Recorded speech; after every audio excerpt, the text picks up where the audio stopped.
Okay, guys, a couple final theorems from section 11.2, theorem 11.6. In a circle, a diameter that is perpendicular to a chord bisects the chord and its arcs. Okay, so here we have the diameter AB, here we have the chord CD. Okay, of course, uh, they are not intersecting, and what I want to do is I want to design this so that, here we go, okay, the chord is now being cut through by the diameter, okay? And I want the diameter to be perpendicular.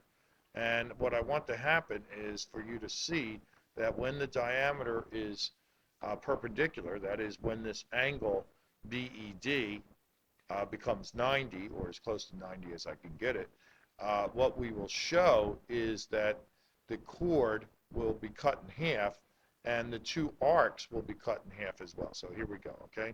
So I'm moving the diameter around. I'm approaching a right angles, which means I'm approaching it to be perpendicular, okay? I'm almost there right now, okay? A little bit over, but that's, I just had it. So, but we're going to keep it right there. It's close enough for all practical purposes right there. Here we are. We got a right angle being formed right there, okay? So we have the diameter being perpendicular to the chord. The diameter is perpendicular to the chord. And when that happens, okay, the chord is being cut in half.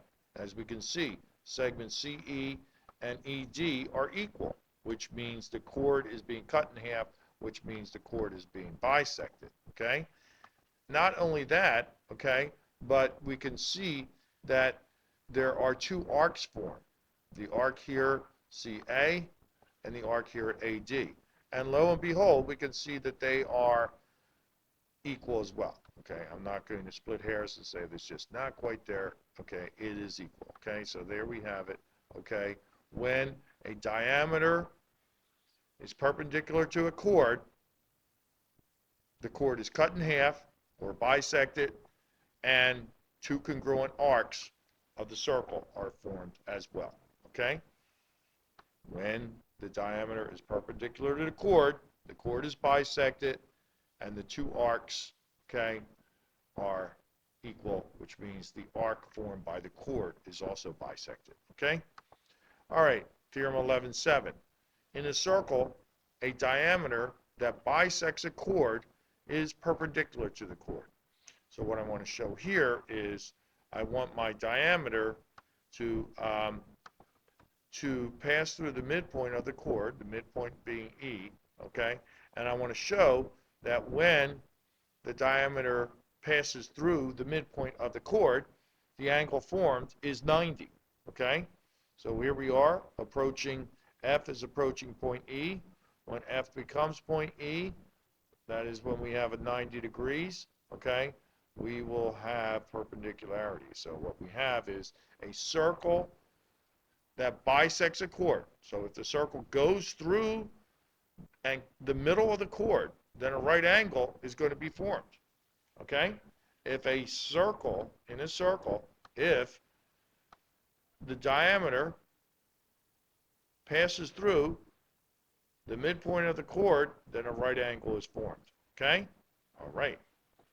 And lastly, okay, in a circle, the perpendicular bisector of a chord contains the center of the circle. So here I have my chord. I'm going to construct the midpoint. I'm going to construct the perpendicular bisector, so that means going through the midpoint perpendicular to the chord.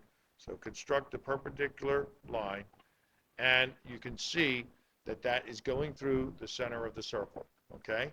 And regardless of how I swing this chord around, okay, if I perpendicularly bisect the chord, then my perpendicular bisector is going to contain the center of the circle. Okay? So, three new theorems presented to you courtesy of Geometry Sketchpad. First, okay,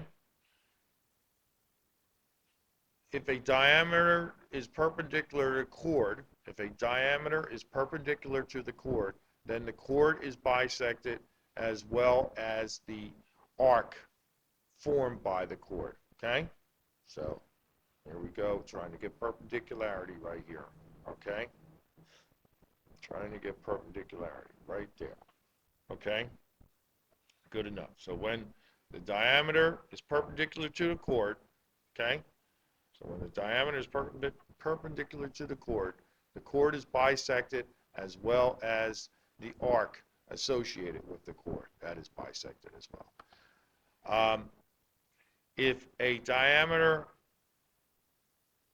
bisects a chord, so if a diameter passes through the midpoint of a chord, then it is perpendicular. Then a right angle is formed. Okay? There you have it. All right? And Theorem 11.8. The perpendicular bisector of a chord contains the center of the circle. Here's my chord passing through the chord, the midpoint of the chord with a right angle. Okay?